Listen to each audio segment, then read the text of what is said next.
Penulis menjelaskan bahwa Lean Six Sigma merupakan gabungan dari dua pendekatan perbaikan berkelanjutan, yaitu Lean Manufacturing dan Six Sigma. Lean Manufacturing berfokus pada pengurangan pemborosan dan peningkatan aliran proses agar perusahaan dapat memberikan nilai maksimal kepada pelanggan dengan sumber daya yang minimal. Sementara Six Sigma berfokus pada pengurangan variasi dan cacat melalui pendekatan statistik yang sistematis menggunakan metode DMA-IC, yaitu Define, Measure, Analyze, Improve, dan Control. Lean Manufacturing pertama kali diperkenalkan melalui konsep Toyota Production System, sedangkan Six Sigma dikembangkan oleh Motorola pada tahun 1980-an dengan target kualitas hanya 3,4 cacat per 1 juta peluang. Sekitar tahun 2000-an, kedua pendekatan ini digabungkan menjadi Lean Six Sigma dengan tujuan memaksimalkan nilai perusahaan melalui peningkatan kepuasan pelanggan, kualitas, kecepatan proses, serta efisiensi biaya. Namun, meskipun sudah banyak penelitian yang mengukur Lean Manufacturing dan Six Sigma secara terpisah, belum ada instrumen pengukuran yang secara khusus mengukur pendekatan gabungan Lean Six Sigma sebagai satu kesatuan. Padahal, pengukuran yang valid dan reliable sangat penting untuk mengetahui sejauh mana suatu perusahaan benar-benar menerapkan LSS.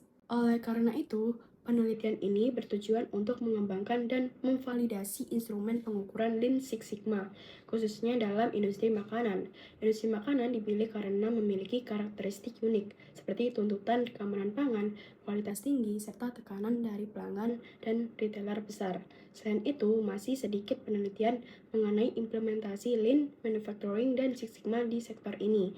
Padahal pendekatan tersebut berpotensi meningkatkan kinerja dan daya saing perusahaan makanan. Dengan adanya instrumen pengukuran yang valid, perusahaan dapat mengidentifikasi praktik Lean Six Sigma mana yang paling sesuai dan efektif untuk industri makanan.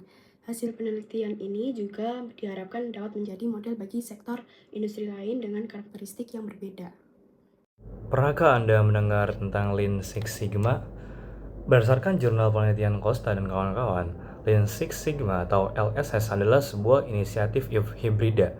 Strategi ini menggabungkan dua kekuatan besar, yaitu Lean Manufacturing yang fokus pada perbaikan aliran dan eliminasi pemborosan, serta Six Sigma yang mengandalkan pemecahan masalah terstruktur menggunakan alat statistik untuk mengurangi variabilitas proses. Konsep ini lahir dari sejarah panjang. Lean berakar dari Toyota Production System yang bertujuan melakukan lebih banyak dengan sumber daya yang lebih sedikit. Sementara Six Sigma yang dikembangkan di Motorola mengajar target performa agresif dengan hanya 3,4 kecacatan per 1 juta kesempatan. Ketika keduanya disatukan menjadi LSS sekitar tahun 2000-an, tujuannya adalah memaksimalkan nilai pemegang saham melalui peningkatan kepuasan pelanggan, kualitas, dan kecepatan proses secara sekaligus. Dalam konteks industri makanan, LSS diukur menjadi 11 elemen.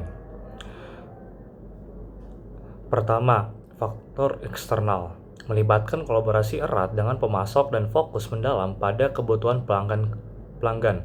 Kedua, faktor internal seperti sistem pull dan aliran berkelanjutan, continuous flow, untuk mencegah penumpukan stok.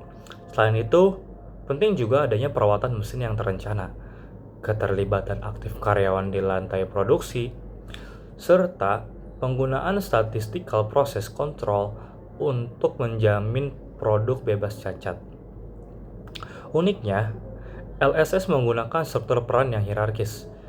Ada para ahli yang disebut black belts dan green belts yang dilatih khusus untuk memimpin proyek perbaikan menggunakan metode terstruktur yang dikenal sebagai DMAIC, Define, Measure, Analyze, Improve, and Control. Mengapa ini penting? Bagi industri makanan, implementasi LSS terbukti meningkatkan produktivitas, mengurangi biaya, serta menjamin keamanan dan kualitas pangan yang sangat krusial bagi konsumen. Dengan LSS, efisiensi bukan lagi sekadar pilihan, melainkan kunci daya saing di pasar global. Oke, selanjutnya bagian ini tuh menjelaskan proses pengembangan dan juga validasi instrumen pengukuran Lean Six Sigma atau LSS yang diadaptasi untuk industri makanan dan menggunakan pendekatan dua tahap berdasarkan Churchill pada tahun 1979. dan juga Manor dan North tahun 2007. Dan tahap yang pertama itu adalah mendefinisikan domain konstruk dan juga menghasilkan item pengukuran yang sesuai. Jadi peneliti ini tuh menggunakan konstruk Lean dari Shah and Ward pada tahun 2007 dan konstruk Six Sigma dari Zhu et al. Tahun 2008. Dengan total awal 73 item yang mencakup 13 konstruk seperti supplier involvement, pool, continuous flow, setup time reduction, TPM, SPC, employee involvement, customer involvement, serta juga 3 dimensi Six Sigma. Jadi tahap selanjutnya itu adalah pemurnian atau purification dan validasi konstruk melalui 4 putaran item sorting. Jadi responden itu diminta mencocokkan setiap item dengan konstruk yang dianggap paling sesuai berdasarkan definisi yang diberikan. Nah, 3 putaran pertama ini itu melibatkan mahasiswa manajemen operasi, sedangkan putaran yang keempat itu melibatkan profesional industri makanan yang sudah memiliki pengalaman dengan LSS tadi. Dan setiap putaran ini tuh dianalisis menggunakan 3 ukuran reliabilitas antar penilai atau Interjudge Agreement, Cohen's Kappa, dan juga Perrault and Lees IR untuk memastikan konsistensi penilaian. Selain itu, diuji juga validitas substantif menggunakan 2 indikator, yaitu Proportion of Substantive Validity dan juga Coefficient of Substantive Validity, untuk memastikan setiap item ini tuh benar-benar mempresentasikan konstruknya. Dan yang terakhir, digunakan juga Overall Placement Ratio atau OPR untuk melihat beberapa banyak item itu yang sudah ditempatkan dengan benar dalam konstruknya, dengan standar minimal itu 75% untuk menunjukkan validitas konstruk yang baik. Baik, selanjutnya penjelasan untuk halaman keempatnya sendiri itu ada item sorting. Jadi fokus utama sendiri itu di front end atau tahap pengembangan alat ukur Lean Six Sigma itu sendiri. Jadi peneliti sendiri itu melakukan proses yang sangat ketat untuk memastikan bahwa pertanyaan atau item dalam survei itu benar-benar valid. Jadi yang pertama itu ada latihan item sorting. Jadi ada 4 pusingan latihan pengisian item yang dilakukan untuk menguji apakah para ahli itu setuju bahwa suatu pertanyaan mengukur konstruk yang tepat. 3 pusingan awal itu melibatkan mahasiswa manajemen operasi, sedangkan pusingan keempat melibatkan 20 profesional dari industri makanan untuk memastikan relevansi praktisnya. Selanjutnya ada alat statistik. Jadi untuk mengukur kesepakatan antara penilai, peneliti, menggunakan 3 indikator utama. Yang pertama ada Interjudge Agreement Percentage, terus selanjutnya ada Cohen's K, dan yang terakhir itu Perrault and Lees. Selanjutnya kalau misalnya kita lihat dari tabel 1 dan 2 sendiri, itu kita bisa melihat bahwa peningkatan skor validitas dari pusingan pertama hingga pusingan keempat itu menunjukkan bahwa instrumen ini itu semakin akurat. Lalu ada perubahan penting. Jadi beberapa konstruk itu diubah. Contohnya itu konstruk umpan balik pemasok diubah namanya menjadi hubungan pemasok karena itemnya itu lebih fokus pada pembangunan hubungan. Selain itu konstruk pengiriman GIT itu digabung dengan pengembangan pemasok. Untuk halaman selanjutnya itu mengenai hasil dari ujian atau prioritas itu sendiri. Jadi yang pertama itu ada konstruk yang diukur. Jadi tabelnya ini tuh merinci berbagai elemen penting dalam perusahaan makanan, mulai dari praktek Lean seperti sistem pool, continuous flow, pengurangan waktu serap, hingga elemen Six Sigma seperti struktur peran black atau green belt, serta DMIC yang terstandarisasi. Selanjutnya ada validitas dan kepercayaan. Jadi data itu menunjukkan AVE atau Average Variance Extracted dan juga CR atau Composite Reliability.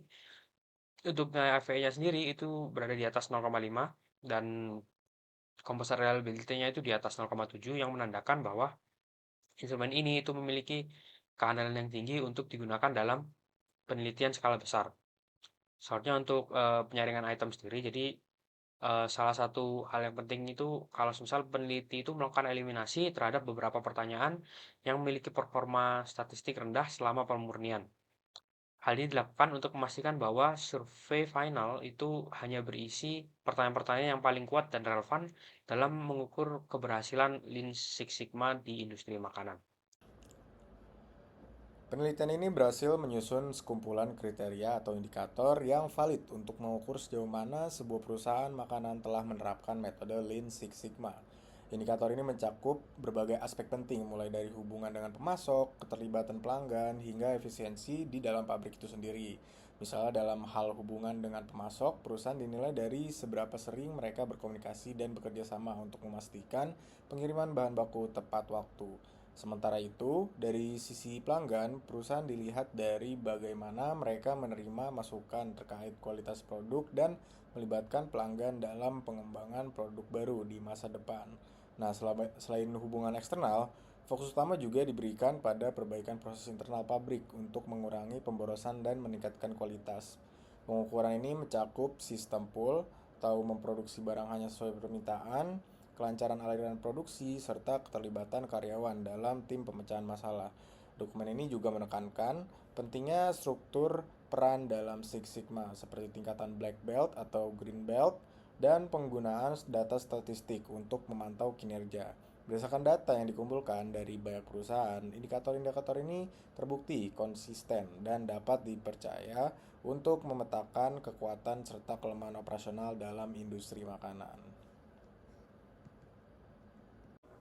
Baik, selanjutnya pada halaman 8 hingga 9, penulis menjelaskan hasil pengujian akhir instrumen Lean Six Sigma pada industri makanan. Kuesioner disebarkan ke 1.849 perusahaan dan diperoleh 357 respon dengan 229 data valid yang dianalisis. Mayoritas responden berasal dari Departemen Manufaktur dan Kualitas dan menjabat sebagai manajer dan supervisor. Ini menunjukkan bahwa data berasal dari pihak yang memahami praktik operasional perusahaan. Nah, di sini peneliti juga memastikan tidak ada bias yang signifikan. Uji non-respon bias menunjukkan tidak ada perbedaan antara responden awal dan akhir. Nah, selain itu, uji common method bias menggunakan Harman single factor test menunjukkan satu faktor hanya menjelaskan 41,1% variansi, sehingga bias metode tidak menjadi masalah utama. Nah, selanjutnya dilakukan confirmatory factor analysis. Semua konstruk memenuhi kriteria reliabilitas dengan composite reliability di atas 0,70 dan validitas konvergen dengan AVE di atas 0,50. Nah, beberapa item dengan loading rendah dihapus. Dua konstruk supplier digabung menjadi satu konstruk baru, yaitu supplier involvement, yang justru meningkatkan kualitas model. Peneliti juga menemukan bahwa karakteristik khusus industri makanan seperti waktu cleaning dan tipe proses produksi batch atau continuous ini bisa mempengaruhi penerapan beberapa praktik Lean Six Sigma. Hasil akhirnya adalah model hierarkis dengan 11 konstruk dan 45 item yang dapat digunakan untuk mengukur tingkat implementasi Lean Six Sigma di industri makanan dan mengidentifikasi praktik yang paling relevan dan efektif dalam konteks sektor ini. Peneliti menegaskan bahwa penelitian ini berhasil mengembangkan dan memvalidasi instrumen pengukuran Lean Six Sigma yang sebelumnya belum tersedia dalam bentuk terpadu. Selama ini, Lean Manufacturing dan Six Sigma sering diukur secara terpisah, tetapi penelitian ini menghadirkan alat ukur yang menggabungkan keduanya dalam satu kerangka yang utuh. Instrumen yang dikembangkan terdiri dari 11 dimensi utama, seperti keterlibatan pemasok, keterlibatan pelanggan, pull system, continuous flow, pengurangan waktu setup, statistical process control, keterlibatan karyawan, total productive maintenance, struktur peran Six Sigma, prosedur perbaikan terstruktur, dan fokus pada metrik kinerja. Keseluruhan dimensi ini digunakan untuk menilai sejauh mana Lean Six Sigma diterapkan di industri makanan. Hasil penelitian menunjukkan bahwa tidak semua praktik LSS diterapkan secara merata. Praktik yang paling banyak diadopsi di industri makanan adalah keterlibatan pemasok, continuous flow, keterlibatan karyawan, dan fokus pada metrik Six Sigma. Hal ini kemungkinan karena karakteristik industri makanan yang sangat bergantung pada kualitas bahan baku yang mudah rusak, standar keamanan pangan yang ketat, serta kebutuhan pengelompokan produk berdasarkan variasi rasa dan kemasan. Penelitian ini juga menemukan bahwa karakteristik khusus industri makanan seperti kebutuhan pembersihan rutin dan perbedaan tipe proses produksi dapat memengaruhi efektivitas beberapa praktik LSS. Artinya, tidak semua praktik cocok diterapkan dengan cara yang sama di setiap konteks industri.